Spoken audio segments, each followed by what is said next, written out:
kutoka kwenye management ya Chief Godlove kumekudamage kiasi hicho. Unajutia kutoka kwenye lebo? Hapana.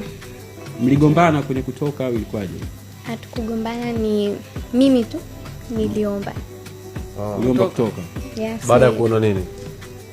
Kwanza situation ilikuwa mimi sikuomba kama nataka kutoka. Nilisema natamani.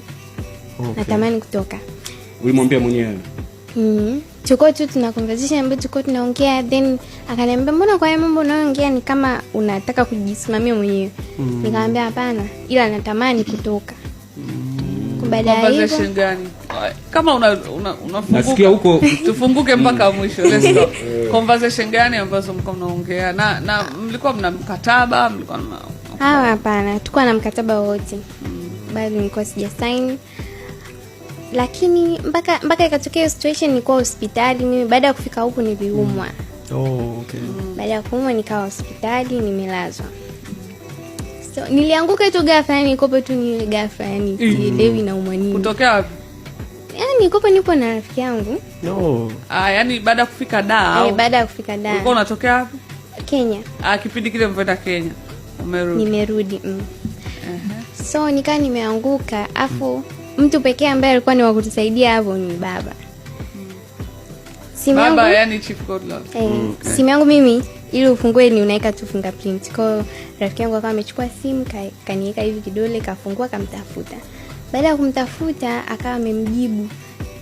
Yani ile kama rafiki yangu akasema sasa hapa nafanyaje? Amemjibuje?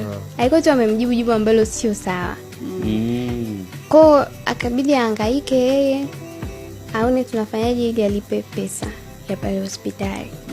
Mimi baadaye nilipokuja kuwa sawa nikakuta zile conversation. Kwa yani tu ile kwamba nilikuwa nauliza kwamba unawezaje kumjibu hivi rafiki yangu na unajua ni mtu tu ameamua anisaidie hivyo. Tulikuwa tuna mambo mengi ambayo yanaendelea kati yangu mimi na yeye.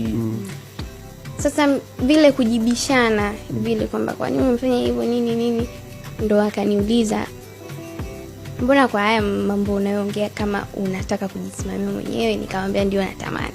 Kwa tukawa tunaendelea kuongea hivyo, akaniambia kuanzia leo uko huru kuposti chochote unachotaka au kwenda kufanya interview popote au kufanya kazi na mtu yote unayemtaka.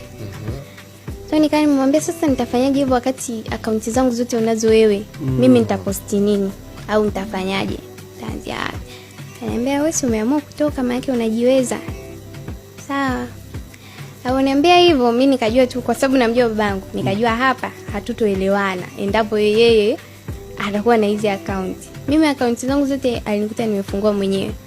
Kwa nini nilichokifanya ni nikabadilisha password na email. Nikamwambia rafiki yangu nitajie namba yako ya simu kwa sababu hii namba yangu alisajili yeye. Kwa nitajie namba yako ya simu nibadilishe. Lengo langu lilikuwa endapo mimi ndo nitakuwa na zile account ni rahisi mimi na baba kuongea. Lakini endapo yeye akiwa na zile account haitakuwa rahisi mimi kuongea kwa sababu ndamkuta wapi? Nitaongea naye vipi? Baada ya hapo kwa sababu unaongea naye kwenye Instagram au? Tunaongea kwenye simu. Okay. Baada ya hapo akawa ameendelea kutuma message, nikajua tu hapa baba amepanic. Sasa mimi niko hospitali ngoja nilale. Nikawa nimeizima simu kabisa, nimelala. Nimeamka asubuhi hiyo saa 4 ilikuwa nakumbuka. Najaribu kuwasha data nakuta simu yangu inaandika no service. Line yangu inaandika no service. Kwamba imefungwa tayari.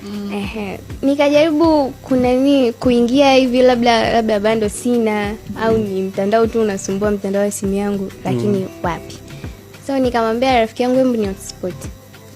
Kwenye hotspot ninaingia WhatsApp nakuta sina pia account ya WhatsApp. Kwa hiyo nikajua tu kwamba ile namba wamerenew.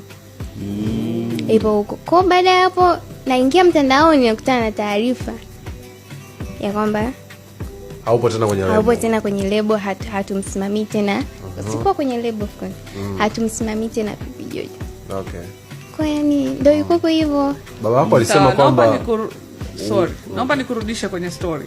Ulianguka bila kujua unaumwa nini. Baada ya kwenda hospitali mpaka ukalazwa. Hospitali walikwambia unaumwa nini? Waniambia pressure imeshuka. Pressure imeshuka. Okay.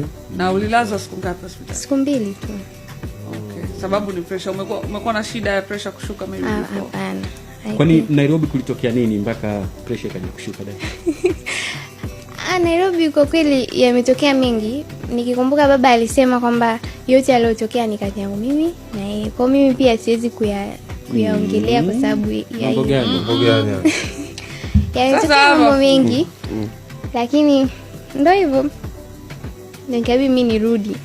Mambo gani ya Yani okay, sawa. So kulikuwa na misunderstanding baina yako wewe na Chief Godlove mkiwa Nairobi, ikasababisha urudi mapema kabla ya muda ambao ulipangwa na rafiki yako.